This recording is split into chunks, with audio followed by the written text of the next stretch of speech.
oftentimes when I find an AI service that is either run by Google, Facebook, Twitter, or ChatGPT, I do a test. Has there ever been a governor from Jefferson County, Missouri? And oftentimes the I prompt even know says the answer to no. that. Yeah, the answer, of course, is Jay Nixon. He's from Yes. DeSoto. Oftentimes it says, no, there's never been a governor from Jefferson County. And I'm like, are you sure about that?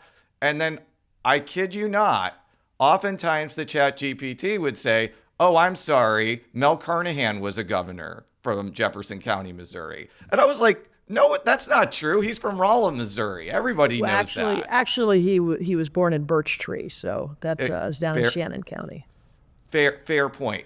But that can be funny for an anecdote like this. But if you're talking about a situation where you're using AI for somebody to access critical government services and it gets basic facts like that wrong, it could be really bad. So how do you kind of like avoid some of those pitfalls to where AI doesn't make really obvious mistakes like that and it kind of makes it less useful than Right. exciting?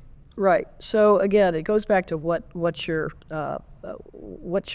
optimizing for and what you're using it for. So in some of our instances, we use internal data, and so we know the data sources. So figuring out how you've trained your large language models is really important, and the data sources that are used for that are the foundation. So that's the key here, is knowing what you're relying on and knowing if the data is good. It's the same issue that's, plagued computers since the beginning, which is, if you put bad data in, you're going to get bad data out.